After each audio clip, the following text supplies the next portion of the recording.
Good afternoon. My name is Stephen Hall. I am Director of Partnerships for Send North. First, I want to thank you for taking a minute to watch our video as we talk about this exciting new Acts 1:8 campaign Send North has just launched in early December. We want to thank you for your time on the front end. Today, we've got a couple of our key leadership people in on this interview. They're going to talk about some vision, the campaign, the projects, what's going in that. We've got Jim Stanberg, who is our area director. Very grateful that Jim has taken the time to join us. And also we have Nate Sobey. Nate's our director of aviation. So he's going to talk about the airplane project and some things like that. So again, excited that you're here. Just to start things out, hopefully if you've linked on this, you're familiar with Send North, but I'm just going to ask Jim to kind of give you just an overview of Send North and the organization, how things are going. And the second piece of this question is, on everybody's mind, how has COVID affected the ministry of Send North? Jim? Good morning. Yeah, thank you, Stephen. Well, Send North, for those who maybe aren't as familiar, we have a passion for the 60-70 window, as we call it. So this would be between the 60th parallel and the 70th parallel. So basically Alaska and Yukon Territory, Northwest Territory, and Nunavut in northern Canada. And our passion is to see, is to make northern disciple makers. We want to see the people of the North meet Jesus, fall in love with him, grow in their relationship with Christ and community with other people, and to realize that they also are called to be a part of of sharing Jesus with other people and bringing other people to him. So that's really our passion, our heartbeat. We are a church planting ministry. We focus on areas and people where there are not strong churches. That's our real focus. That's our passion. That's what gets us up in the morning. And so we have people all across Alaska, northern Canada, that live year-round in these often very remote communities. And they might wear a lot of different hats. They might be a local pastor. They might be a school teacher. There's a number of things they might do. They might be associated with being a person in ministry, or sometimes they're not, but always they're associated as people that love Jesus and have a passion to see other people get to know Jesus as well. So that's a little bit about who we are, big picture as far as what we do. But so as far as how we're doing right now, man, this has been a year of change and challenge and difficulty and opportunity for everybody right now in the world, right? And man, people are struggling, people are hurting in many ways. A lot of the world has turned to Zoom like we're using now, and churches are online, and small groups are meeting over Zoom and things like that. And in general, our folks they use these kind of technologies as much as they can, and we're always looking for ways to use them more. But in general, many of the villages don't have great internet, so it's not as reliable. It's not as useful for these kind of tools. So our people are getting creative in other ways. So instead of doing something high tech like Zoom, they might be doing something a little bit low tech, like sharing a sermon over VHF radio, or having services, a drive-in service outside on four-wheelers, a number of different things. But here's really the big kicker from my mind. Many of these smaller communities are not necessarily, although they're filled with amazing people, they're not always easy places to live. They're remote. There's not medical care nearby. You can't easily run over to Walmart to grab some toothpaste if you're out. It costs a lot of money to live out there and to fly in and out. And the amazing thing to me, the thing that I'm so excited about, is that of all of our people that are living in these communities, there hasn't been one family that said, this is just too hard. COVID is too hard. We just can't. We just want to be close to family, and we want to be in whatever part of the world that we can't. We're just going to go home because COVID has too many uncertainties. No, they've stuck it out, and they've stayed in these communities. And right now, many of these communities are very difficult to get into because of travel restrictions due to COVID. And so when our people stay there and stay in those communities and stick with the people there through these difficult and challenging times, it just increases their trust in the community and their opportunity to talk about Jesus and point people towards him. So it's been a year of challenge and difficulty, but really it's through times like these that the beauty of what we're doing really shines forth, and we hope it brings glory to Christ and advances his kingdom in the North. Great stuff, Jim. Thank you for that. That's really good overview. So we'll jump to the point of this whole video is to talk about the Acts 1-8 campaign. It's something we've been ramping up for quite some time. Took a lot of effort to get these projects in order, get them launched, and then put the campaign together to go and raise funds for. So Jim, talk about the vision, just the overall vision of the Acts 1-8 campaign.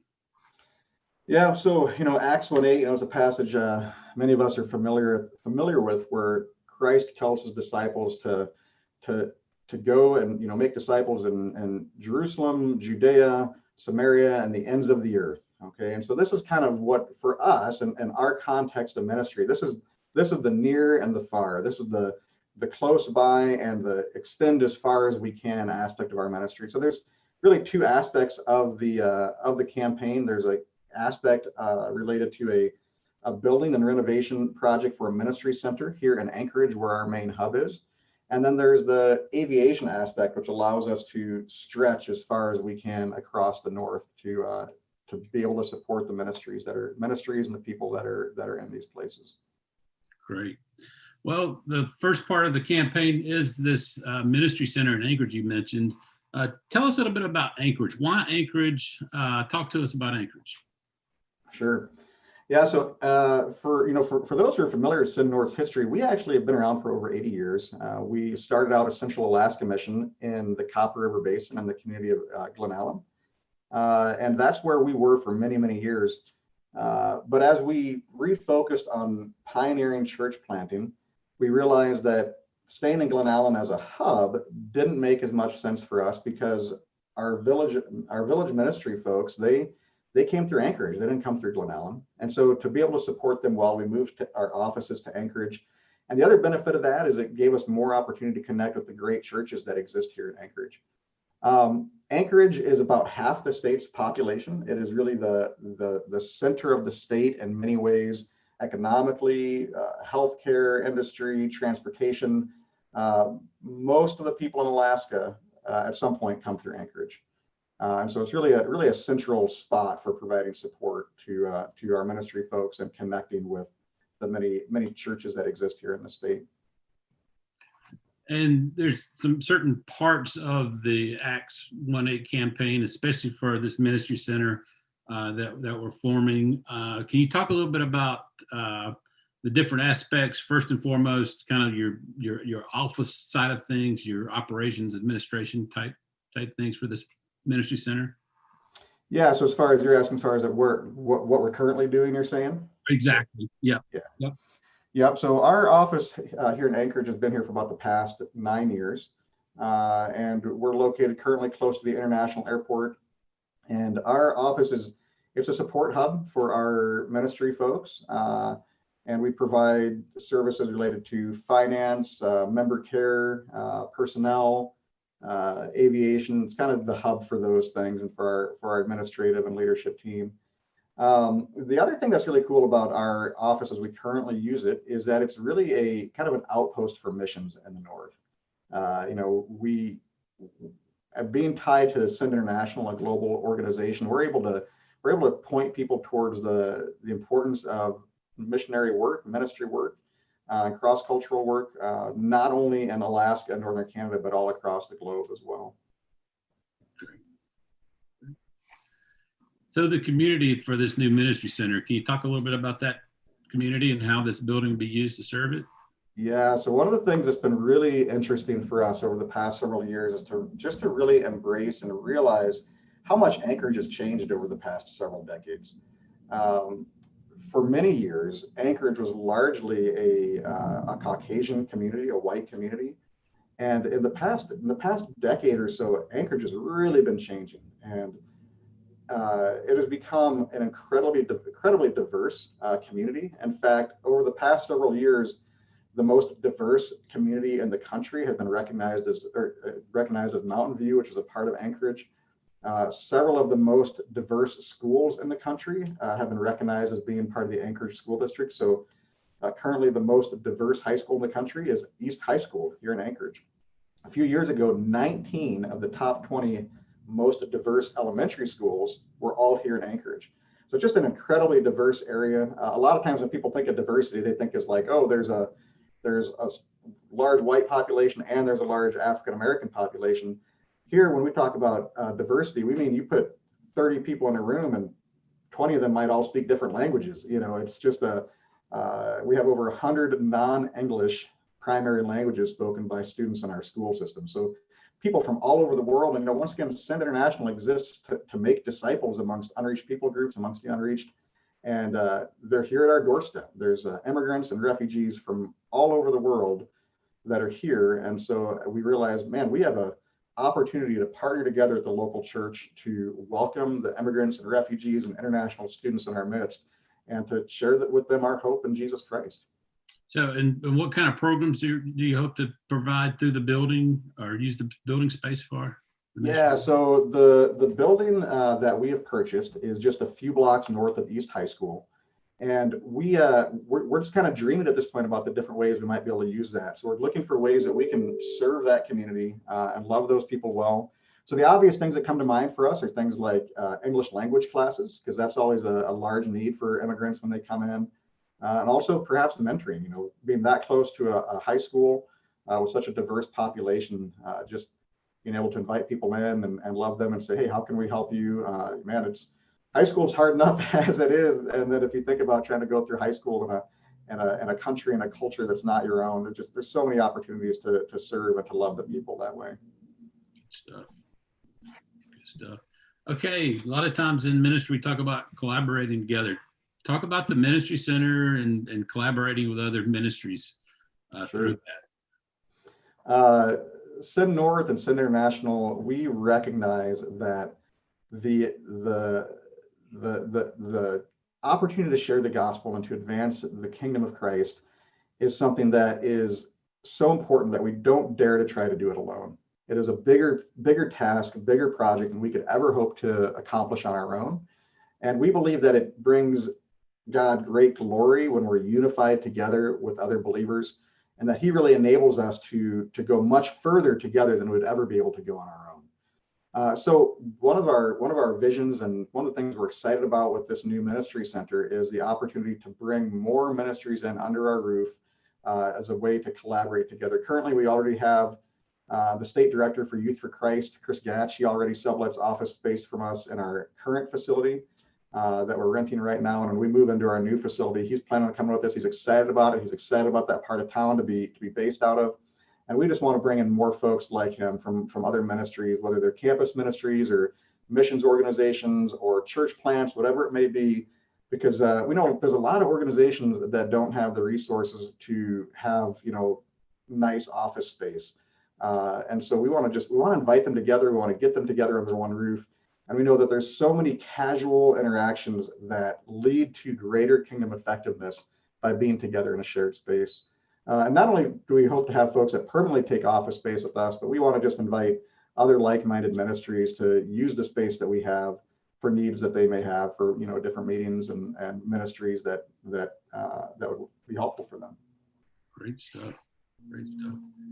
One thing we talk about in ministry a lot is how we steward the resources that God has given us. Can you give us some examples of way Send North is going to be able to do that with this ministry center?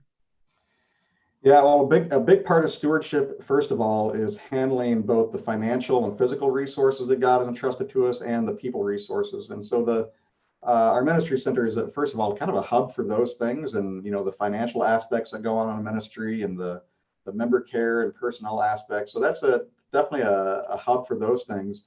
But addition to that, we've been renting our office space for the past 9 years here, and it's been a great place in many ways.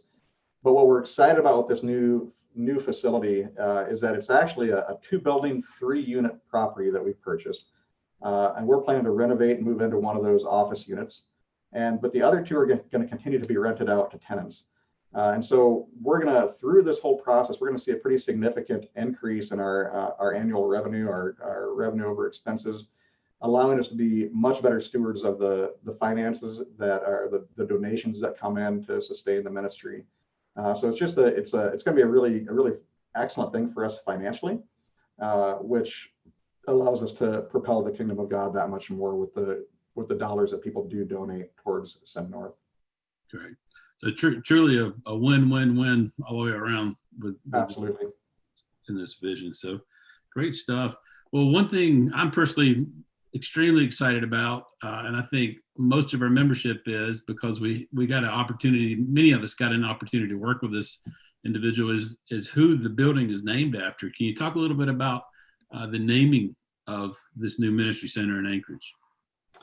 Yeah, man, Eileen Starr was with Send for many, many years. In fact, story not many folks know. I mean, my in-laws served with Send North back in the mid 80s. My wife was just a little girl at the time and spent some time in Glen Allen during those years. And Eileen Starr was around at that point, a single woman who came up originally to Send on a short-term basis and ended up remaining here 47 years. 47 years of faithful ministry. And her ministry looked like many different things, but some of the hallmarks of her ministry is she had a passion for people that were on the fringes of society. I mean, she taught faithfully and she witnessed faithfully in the women's prisons here in Alaska. She also was someone that was passionate about bringing together different ministry leaders and equipping them for what they were doing. She's passionate about ongoing ministry training and education. And so her final years of ministry were here in Anchorage, and she was somebody that was well respected by ministry and pastoral leaders. And in addition to teaching in the jails, she was teaching positive parenting classes for a lot of folks that needed to receive extra training because of issues with children's services and those sorts of things. And she had a fantastic ministry just all across the board, and in ways that often really echo the vision of what we have for the ministry center. So we're calling it the Star Center in honor of her. And for those who don't know, she did pass away a couple of years ago through very aggressive pancreatic cancer. So we lost her very suddenly. It was just a matter of, I think, about a month between the point that she was diagnosed and she passed away. So we know she's with Jesus in glory now, and she wouldn't have any interest in the attention or the credit, but we think that the way we hope to use the building honors her memory and her life and her ministry. Great stuff. Thank you for that. Thank you for that. Now we're going to transition to the second half, the other half of the Acts 1-8 project. It involves aviation. And so Nate Sobey is going to talk a little bit about this vision behind a new airplane. So Nate, first, give us an update. How many airplanes does Send North currently have? Kind of how they're being used. Talk about Send North and aviation a little bit. Yeah, as you know, Alaska, northern Canada is just a huge area of real estate with 80% or so of Alaska being off the road system. You can't access it by road. It is fly-in only or dog sled if that's your mode of transportation you prefer. And so serving missionaries in the field, as well as the work that the missionaries do based out of the villages, aviation is vitally important. And so we have at Send, we got 5 airplanes that are based around the state. And then there's a couple of 3 or so of our pilots that own their own airplanes that use those for ministry, traveling village to village. One airplane is based here in Anchorage, and that is used as support to the missionaries. That's the lifeline to bring missionaries to and from the villages. It keeps them supplied, especially as you mentioned earlier. You can't just go down to the local Walmart and pick up your supplies. All of those things need to be flown into these villages. So the ability to load up an airplane with a order from Costco or from the local grocery store here in Anchorage and then fly those supplies out to the village is so helpful, as well as transporting missionaries back here into Anchorage for meetings, for dental appointments, for traveling, whatever they may need to do. So vitally important. We've got this bonanza that's so helpful here out of Anchorage, that serves a good part of the state, but then the hub city of Fairbanks to the north, we're looking at putting a bonanza up there that can serve all of those missionaries across the interior and the northern part of the state, and can help those missionaries for their funds to go further, to keep them supplied, to help them in their ministry projects, whatever it may be. Just will be able to serve and be used to further their ministry across the northern part of the state. Sure. Tell me a little bit about the base, what's going on in Fairbanks, and talk a little bit about just the fact that, if you've already got planes, why is this plane going to be better? Why is a Bonanza work for Send North out of Fairbanks right now? Yeah, so we do have a plane based in Fairbanks right now. And that one is used to help serve, but it's a slower airplane that's not super effective in the type of weather conditions that we have up there. And so what we're looking to do is get an airplane. This Bonanza is 40% faster, and fuel-wise is about 40% more efficient, therefore, and we'll be able to fly in all weather and be able to keep our missionaries supplied, keep them flying from village to village doing ministry, assist them with ministry projects that they have going on. And just as Anchorage is kind of the hub of where, as Jim was mentioning, everyone comes through Anchorage at some point.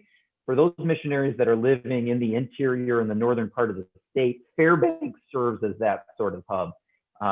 And over the past, we've just not been able to serve them effectively with the airplane that we have based there. That airplane is a great plane that could be better used elsewhere in one of the villages. And if we can get a Bonanza in Fairbanks, it will be, we'll be able to so much better serve those that are out in the villages of Alaska by bringing them to and from Fairbanks, where they can do their medical appointments, their visiting, their traveling, whatever it is that they need. Great stuff. And so Send's looking to purchase a used airplane, is that correct? A used Bonanza? That's correct. We're looking to get basically the same type of plane that we have here in Anchorage. It's a Beechcraft Bonanza. We're looking for a used one. It'll be equipped to fly in all weather. It'll have an anti-icing system, which will, while it is in the air, it'll be coating the airplane with antifreeze to prevent any kind of icing issues. That's the type of system that we use on the plane here in Anchorage. It's been very effective and adds a lot of safety to all the flights that we do. Great stuff. And if someone just happened to have a Bonanza sitting around and said, hey, I'm not using it and I'd like to donate this to Send North to further God's kingdom through their work, would Send North be open to receiving such a gift? Absolutely. There's a few things, Bonanzas have been being made for years and years and years, and there's a few things that we're looking for in the Bonanza that we purchased. But overall, if someone had something like that they wanted to donate or pass on to this ministry, that we can retrofit with some of these safety features and the proper avionics and anti-icing system, that would be huge. That would be amazing. Right. And that's where our current Bonanza came from, actually, was from a donation. And when it was donated to us, it wasn't in flying condition at that point, but it was still a huge benefit, and we got it fixed up, and it's been serving us well for the past 12 years or so. Definitely.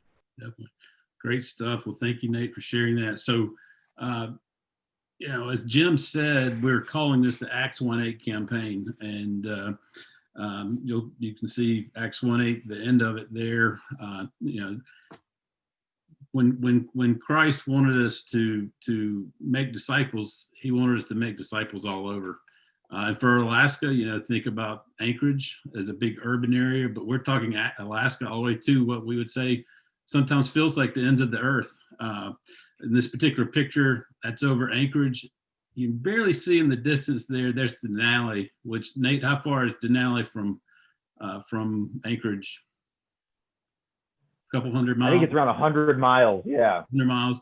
So that's the kind of distance you just, kind of put that verse into kind of letting the juices of your brain flow and think about God's called us to a big work.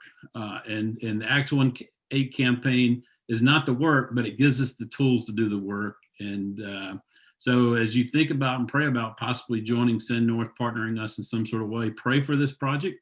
Also, if you're able, donate. There's a couple different things. So we're looking for people to partner with us. So I would ask you go straight to our website, send.org/north. You can dig around, get some more information there. If you want to go to the project website, send.org/acts1-8 will get you there. Go read about these projects. Also, if you did not get a print booklet, I'm going to give you my email address. It's simple. It's shall@send.org, and that's S as in Stephen, Hall, HALL, @send.org. Email me. I'll put one of these booklets in the mail and get it to you. Take a look at it. It's basically what we got to see on the slides here, but you can read and get a little more information.